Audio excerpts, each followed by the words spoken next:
is up, everybody? It is Alex from Heavy New York calling from Zoom again. This time we are here with Erik of the almighty Bonganator. It is great to be able to talk with you. Thanks for being here, man.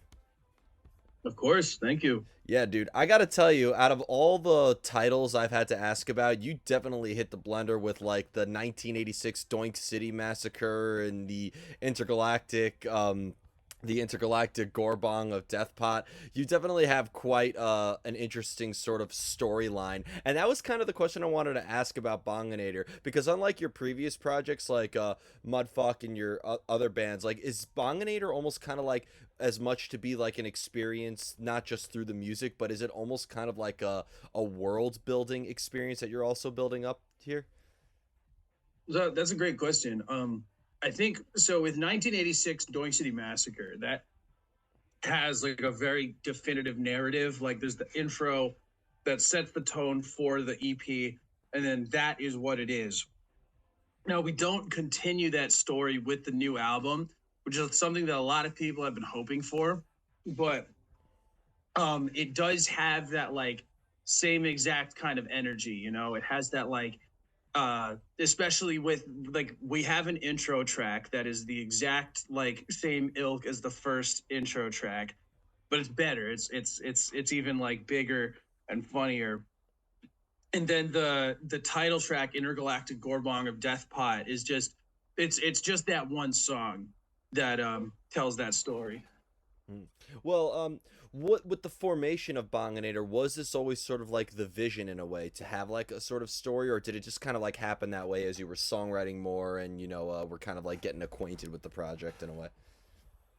So I had started out by I just had like some death metal demos that I was writing when I was in Mudfuck. And then I was like, okay, I should really send this on its own project. It wasn't too long before like I realized like I wanted to do something funny. And I just had another interview before this with Invisible Oranges, and I was saying there, it's like, as I'm my art is much more in line with like humor than anything else. It's like just who I am as a musician and as an artist. Like I'm much better at making people laugh than I am at scaring people, which is like yeah, where most of death metal tends to lean.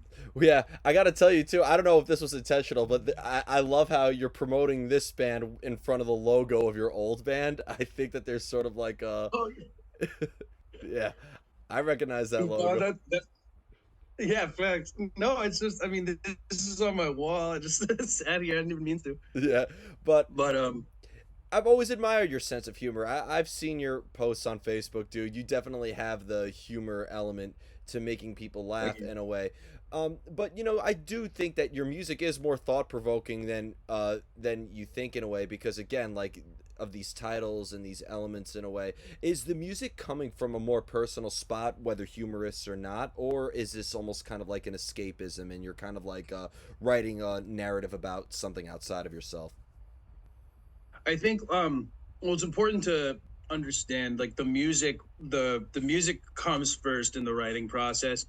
When I write the songs, like that I'm doing the instrumentals first, and that's just me writing death metal. It's not coming from anywhere other than like direct influences from musicians. And the way I described it is like I'm just trying to make music that I want to hear, but I don't.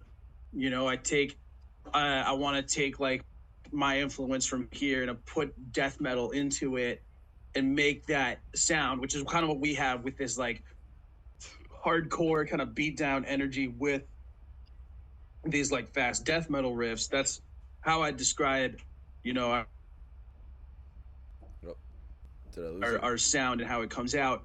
The lyrics and the humor part, that's like the post production. Mhm. Does that make sense? Definitely. Definitely. And with this sort of inspiration that you're getting in, like, do you almost put yourself in a specific element to sort of bring that sort of rage and intensity in a way, or do the ideas just kind of come out of you in terms of the riffs or the music? The ideas just kind of come out of me. I think like a lot of people do have that kind of personal approach to the music part as opposed to the lyrics. I mean, which I can't really, I've never really felt that. Obviously, it's like a part of me that I'm, portraying, but I don't have like, I won't be like, oh, I'm angry. I'm gonna write an angry riff. Like, Yeah. no, to me, it's just like, just writing riffs. And in fact, I don't think I could like come up with ideas in that kind of headspace, but I couldn't actually sit down and like lay shit out. You know what I mean? Yeah. Well, I think your music has more experimental elements because like I love that interdude part on the 1986 Oh, yeah, because like hell it's yeah. it's atmospheric, it's proggy, but it's also like industrial. I've always said it's like as if it's almost kind of like maybe like Trent Reznor or Michael Ackerfeld's deformed child in a way is how I would describe it. That's so funny. Yeah. So That's like hilarious. I was kind of go for like just like some John Carpenter kind of like movie 80s like horror movie sound. But I think yeah, I really like I developed that too on the new album. My death metal chops are got better and my synth wave chops got better. So, there's a definite there's more of that to be expected on the new album for sure.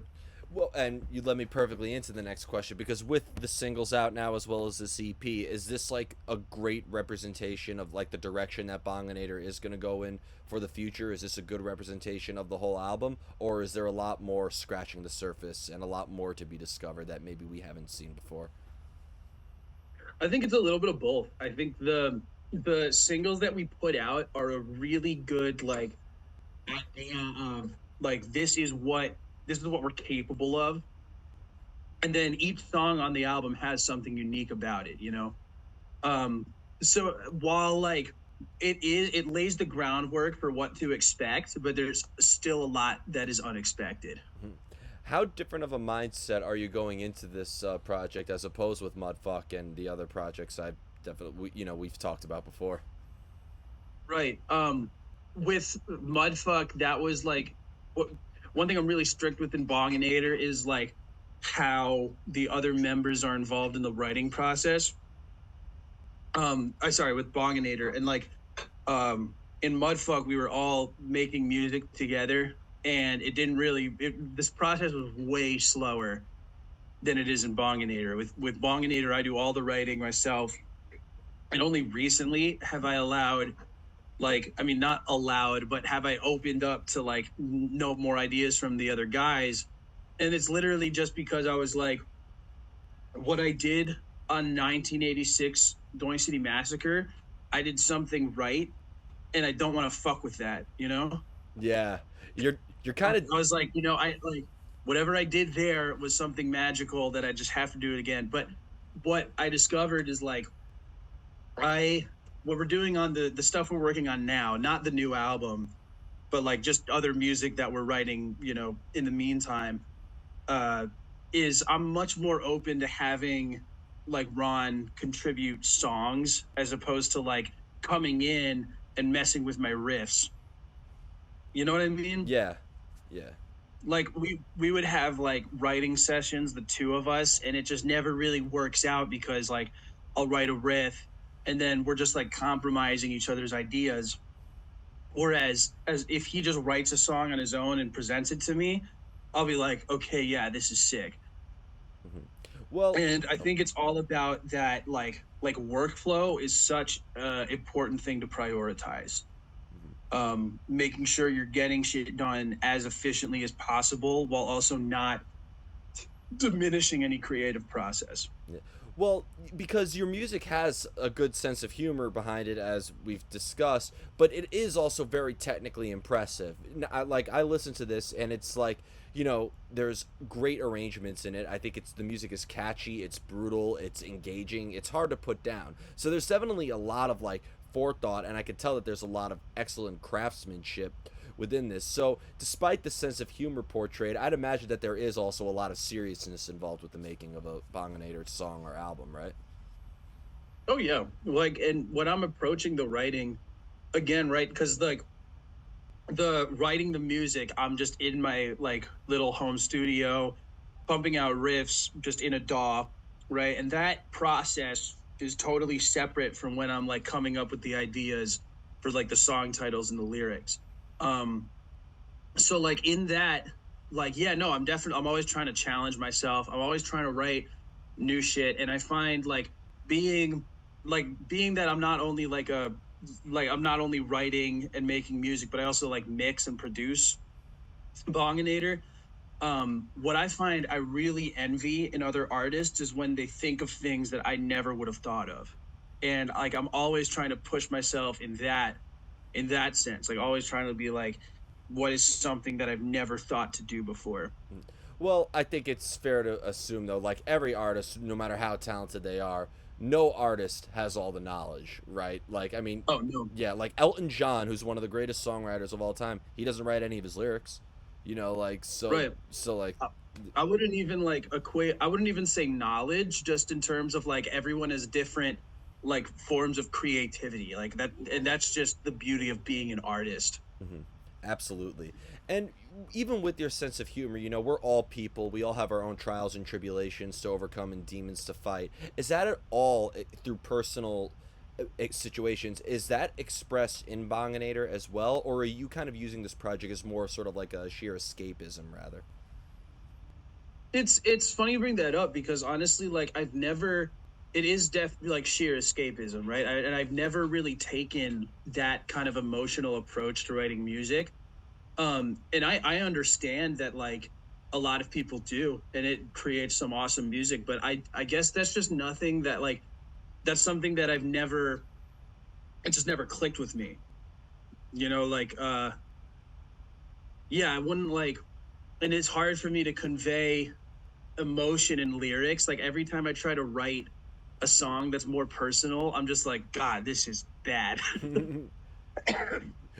I mean, it is obviously like it's a very vulnerable position to write. Like obviously that's, but when people say, "Oh yeah, I write it from a very vulnerable place," it's because when you're expressing your own personal struggles and your own personal demons in it, you're bringing it to the world to interpret. And people are going to Oh interpret it in yeah. their own way, and nobody knows themselves and knows those experiences better than the person actually experiencing it. So even if you're as clear as Yeah. cut and write the best song about it, it's still there's going to be comprehension to be had on the other side.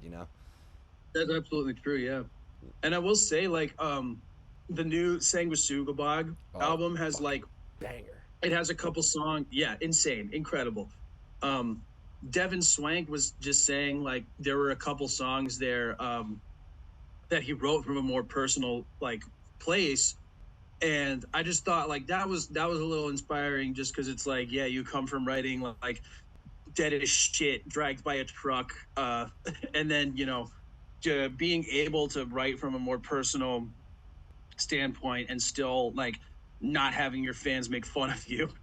Well, I Um, I interviewed Devin at like the tail end of 2021. I believe they were on tour with Frozen Soul at the time, also a right. great band. And Devin is also a comedian, so he has like the Yeah, ability to sort of get the best of both worlds.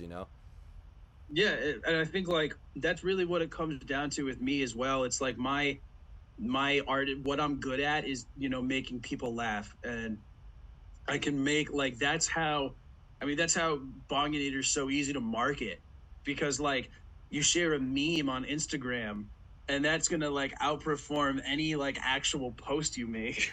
Absolutely. So we have like that's like kind of built into Bonginator. I could just do that. Also with TikTok. Like if you make a TikTok that's funny, it's just gonna hit the algorithm and We, really send. And I think that's just like it kind of gives us a leg up in marketing. The fact that like it does naturally like benefit with these platforms. yeah, it's evil music to make you laugh, or evil music for good people. That's how I've always described death metal. Evil music for good people. Fact. That's actually, yeah. That's, I love that. Yeah.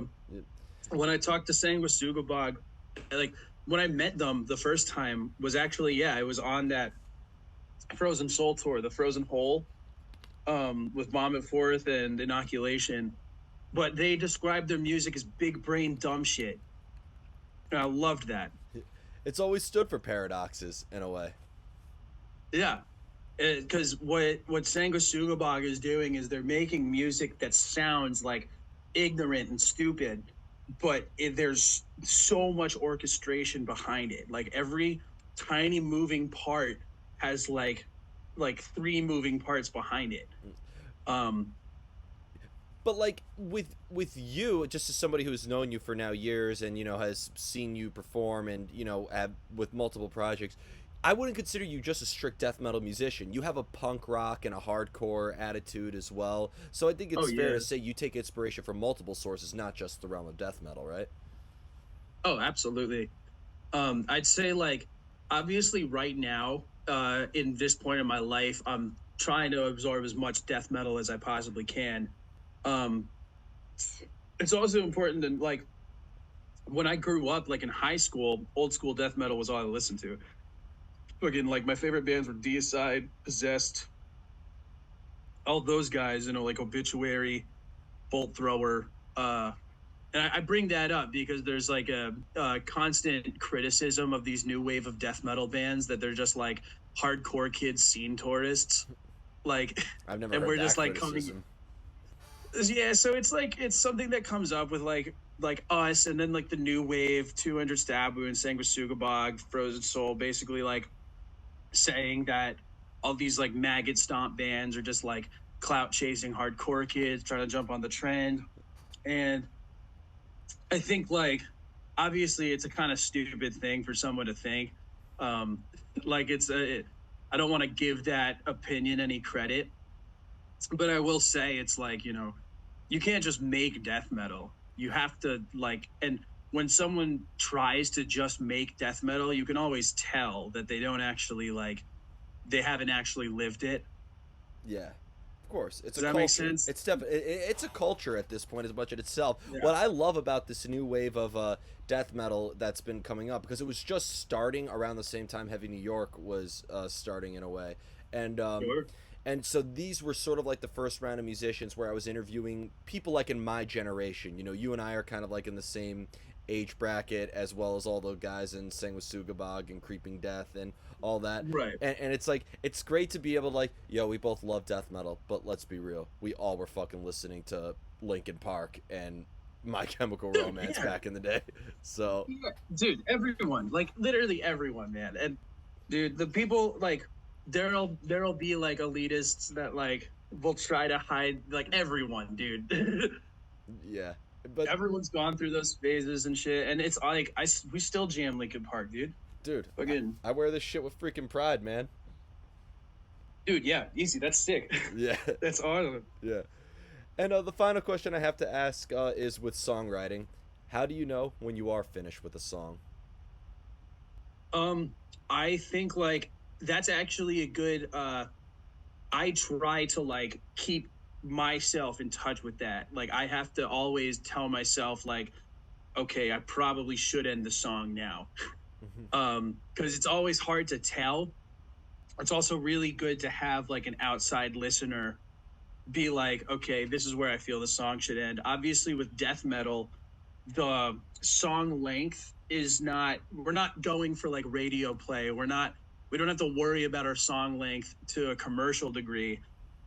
It just has to be what feels good, Yeah, of course. as opposed to like when pop artists are making songs, they have to consider like, okay, is it short enough for radio? Like these kind of like little things that just don't apply. There are times where like I would love to have like a 4 minute just like doomy section in a song, but that's the kind of thing that like the like what if we want a crowd that moshes, like we can't play that. Hey, dude, your band is called Bonganator. Make a track that they could take a break from the pit and light up their joints to. That's what I'm saying. Yeah, see, that's what the interludes are for. Yeah, exactly. You could be almost kind of like the Yeah. Cypress Hill of death metal in a way, where everybody's killing each other, and then Facts. you all bring out like that Buddha dude guy, and they'll just light up. That's pretty much been the case so far. So Yeah, of course, of course. it just comes down to which venues will let you smoke inside. Yeah, well, that's when you bring the show out to the parking lot, right? Absolutely. Yeah. And to quote our great friend Trevor Sternad, may God rest his soul, but like I love when I asked him Absolutely. how he knows when a song is done. He gave me this whole like just like what you did, this whole very thought provoking answer, and then he goes, but in the end, it's just 3 minutes. So, Yeah, there you go. yeah. So, one of my favorite answers I've ever gotten. So, before we go, I want to thank you for your time today and great to catch up. Is there just anything else with Bonganator you'd like to promote with this new album in the works, and what else we could be expecting in the near future, if you're allowed to say, of course? Sure. Yeah. Fucking, we're leaving for our tour with the Squala Grind in 5 days. That's super exciting. As soon as we get back, we have our albums coming out, and we have our release show in Boston. Um, and yeah, who knows what's coming after that? Yeah, we look. We're excited. It's a lot of really fun stuff to look forward to. Get your ass to Brooklyn, man. Facts. We were supposed to on the Escuela tour, but it didn't go through. But we're gonna be back soon enough. I mean, I think we've been there like 3 times in the last year. Yeah, Uh, and I've always had it's some really shit easy happening. with, and now that Carlos and Aaron are booking there, it's seriously easy for us to play in the city. Way easier than it ever has been. Oh, of course, and shout out to all those guys. Yeah, shout out Solemn Vision. Love them. Of course. But thank you so much, everybody. We are here with Bonganator. Be sure to check out their brand new album titled The Intergalactic Gorbong of Deathpot. Did I miss anything? No, it's Okay. We will see you next time on Heavy New York.